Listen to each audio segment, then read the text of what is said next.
ایک رات شائستہ کو تیز بخار نے آ لیا، جس کی وجہ سے وہ کمزوری اور درد کی شدت سے کچن میں کھڑی نہ ہو پائی اور بچوں کو لے کر شام کو ہی کمرے میں چلی گئی اور نیم بے ہوش حالت میں بستر پر لیٹ گئی۔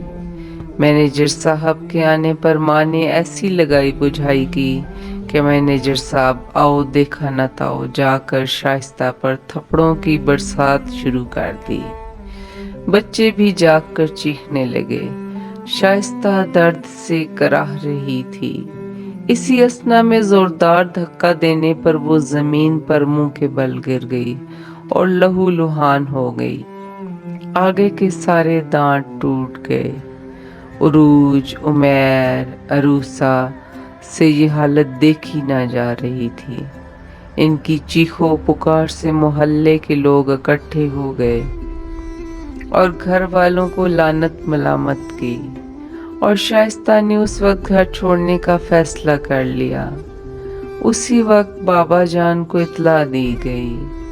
وہ رات کے پہر فکر سے بھاگے چلے آئے اور اپنے لختے جگر کو لے کر ہسپتال گئے۔ بچوں کو بھی ساتھ لیا اور اپنے داماد اور گھر والوں کو سنگین نتائج کی دھمکیاں دیں۔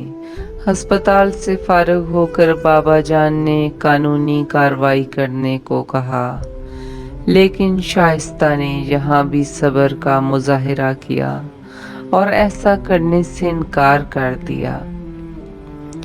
اب وہ بابا جان کے دروازے پر تھی، جہاں رقیہ بیگم کو اس کا اور اس کے بچوں کا وجود بری طرح کھٹک رہا تھا۔ مصباح بھی اپنے گھر کی ہو چکی تھی۔ حسین دوسرے شہر میں سرکاری نوکری کرتا تھا۔ اب ایک اور مشکل دور کی ابتدا تھی۔ بابا جان اسے لاکھ دلاسا دیتے، لیکن اس کے آنسو تھمنے میں نہ آتے تھے۔ وہ شخص جس کے ساتھ اس نے زندگی کے 6 سال گزار دیے، اس انتظار میں کہ کبھی وہ شائستہ کے حق میں بولے گا، اس نے کبھی پوچھنا تک بھی گوارا نہیں کیا کہ کیسی ہو، کیا صحیح ہے کیا غلط، بس حالات کے رحم و کرم پر چھوڑ رکھا۔ اس کے بعد کبھی کوئی ان کی خبر لینے نہیں آیا۔ بابا جان نے عمر اور عروسہ کو اسکول میں داخل کروا دیا۔ ننھی عروج دن بھر شائستہ کے ساتھ ہوتی، کبھی بابا جان اوپر لے جاتے تو کبھی نیچے ماں کے پاس آ جاتی۔ بابا جان رات کو گھر آتے تو ہاتھوں میں بچوں کی ضرورت کا سامان ہوتا۔ بچے دوڑ کر چیزیں پکڑتے اور شائستہ شرمندہ ہوتی کہ بڑھاپے میں باپ پر بوجھ بن گئی۔ بابا جان اسے سمجھاتے، پتر یہ تیرا اور بچوں کا حق ہے۔ جیسے جیسے بچے بڑے ہو رہے تھے، ان کی خواہشیں بھی بڑی ہو رہی تھیں۔ زندگی کے اتار چڑھاؤ آتے جاتے رہے۔ کبھی ہسپتالوں میں بچوں کی تکلیف میں اکیلے راتیں گزاریں تو کبھی عید کے دن ان کے باپ کی کمی پر سارا دن ماتم کنا رہی۔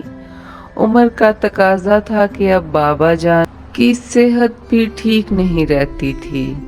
گلی میں کھیلنے بچوں کو دیکھ کر کبھی عمیر سائیکل کی فرمائش کرتا اور کبھی فٹ بال کی، کبھی کیا اور کبھی کیا۔ بابا جان آخر کیا کیا پورا کرتے۔ بچوں کے ساتھ شائستہ کو بھی دل پر صبر کرنا پڑتا۔ عید نزدیک آ رہی تھی اور بچوں کے پاس پہننے کو نئے کپڑے نہ تھے، اور بابا جان کا کام بھی اب پہلے جیسا نہ تھا۔ شائستہ نے سوچا کہ وہ اس سال بچوں کو نئے کپڑے نہیں دلائے گی، لیکن عید کے دن جب ارد گرد کے سب بچے نئے کپڑے پہن کر تیار ہوئے تو عمیر اور عروسہ نے واویلا شروع کر دیا۔ لاکھ سمجھانے پر بھی روتے رہے۔ یہ وہ وقت تھا جب شائستہ یہ سوچنے پر مجبور ہو گئی کہ اسے اب کچھ کرنا ہوگا۔ اگلے ہی دن اس نے اخبار میں ایک اشتہار دیکھا جس میں سرکاری اسکولوں کے لیے اساتذہ کی بھرتی ہونی تھی، اس نے بھی درخواست لکھ کر بھیج دی۔ اس بات کو 2 ماہ گزر گئے۔ ایک دن بچوں کو اسکول بھیجنے کے لیے شائستہ کپڑے دھو رہی تھی کہ دروازے پر دستک ہوئی۔ اسی روز بابا جان بھی گھر پر تھے۔ اوپر سے اتر کر آئے اور کہا، پتر میں جاتا ہوں۔ دروازے پر ڈاکیا تھا جس نے ایک خالی لفافہ پکڑ رکھا تھا۔ بابا جان نے آ کر کھولا تو پتہ چلا شائستہ کو انٹرویو کے لیے بلایا گیا ہے۔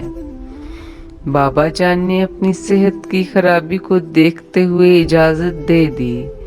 2 دن بعد بچوں کو اسکول بھیج کر شائستہ بابا جان کے ساتھ انٹرویو کے لیے روانہ ہو گئی۔ محکمہ تعلیم کے ایک اعلیٰ افسر نے انٹرویو لیا اور شائستہ کی تعیناتی ایک دور دراز شہر میں کرنے کو کہا۔ اس دن قسمت شائستہ پر مہربان تھی۔ شائستہ نے اپنی مجبوری بیان کی تو انہوں نے شائستہ کی تعیناتی اس کے شہر کے ایک گورنمنٹ اسکول میں کر دی۔ یہ دن شائستہ کے لیے خوشی کا دن تھا۔ گھر واپسی پر بابا جان نے مٹھائی خرید لی اور گھر پہنچتے ہی شائستہ نے بچوں کو سینے سے لگا لیا اور خواب دیکھنے لگی کہ اب میرے بچے خواہشوں کو نہیں ترسیں گے۔ بچوں کو سلا کر شائستہ نے نماز پڑھ کر سجدہ شکر ادا کیا اور مصباح کو فون کر کے بتانے لگی کہ اس کو نوکری مل گئی ہے۔ مصباح کی بھی خوشی کی انتہا نہ رہی۔ مصباح بھی اس کے دکھ سکھ کی ساتھی تھی۔ فون بند کر کے وہ بستر پر لیٹ گئی۔ روزانہ کی طرح سوچوں کے سمندر میں ڈوبے ڈوبے اس کی آنکھ لگ گئی۔ 1 سال بعد چھوٹے بھائی حسین کی بھی شادی ہو گئی۔ وہ اپنی دنیا میں مگن ہو گیا۔ رقیہ بیگم کے ترش رویے کی وجہ سے اپنی بیوی کو لے کر دوسرے شہر چلا گیا۔ کچھ عمر کا تقاضا اور کچھ حسین کی جدائی کہ بابا جان کی صحت خراب رہنے لگی۔ بابا جان کا وجود تو ایک سایہ دار شجر تھا۔ دن بھر کی بھاگ دوڑ کے بعد روزانہ بچوں کو اسکول کا کام کروا کے اور کھانا دے کر سلا دیتی اور بابا جان کے لیے دودھ گرم کر کے اوپر ہی لے جاتی اور کچھ وقت ان کے ساتھ گزارتی۔ بابا جان کو دودھ کے ساتھ دوا دی اور باتیں کرنے لگی۔ بابا جان کہنے لگے، پتر تو بہت تھک جاتی ہے، یہ تکلیف نہ کر۔ شائستہ کہنے لگی، بابا یہ کیوں کہتے ہیں آپ؟ اس میں تکلیف کیسی؟ بابا جان کہنے لگے، میرا پتر میری دعائیں تیرے ساتھ ہیں۔ دیکھنا میری بیٹی کو ایک دن دنیا کی ساری خوشیاں مل جائیں گی۔ شائستہ کی آنکھوں میں آنسو آ گئے۔ بابا جان کی طبیعت کچھ ٹھیک نہیں تھی، لیکن انہوں نے شائستہ کے سامنے ظاہر نہ کیا۔ شائستہ تھکے ہوئے اور بوجھل قدموں کے ساتھ نیچے آ گئی۔ صبح پھر وہی بھاگ دوڑ، بچوں کا ناشتہ بنا کر، ان کے لنچ باکس بنا کر انہیں سکول روانہ کیا اور خود بھی سکول کے لیے روانہ ہو گئی۔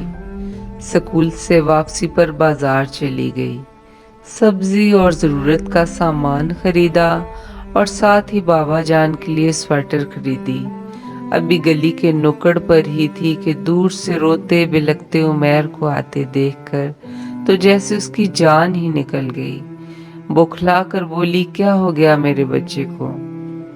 عمر کے منہ سے روتے ہوئے ٹوٹتے بکھرتے الفاظ نکلے، ماما، نانا جان، نانا جان۔ کیا ہوا بابا جان کو؟ یہ کہتے ہوئے وہ دیوانہ وار گھر کی طرف دوڑی، جہاں پہنچ کر پتا چلا کہ بابا جان اب اس دنیا میں نہیں رہے۔ اف، یہ کرب کے لمحے قیامت بن کر ٹوٹ پڑے تھے۔ کچھ ہی دیر میں دنیا ویران ہو چکی تھی۔ اس کی آہو پکار ہر آنے والے کے دل پر جا کر لگی۔ عمر، عروج اور عروسہ بھی سہمے ہوئے تھے۔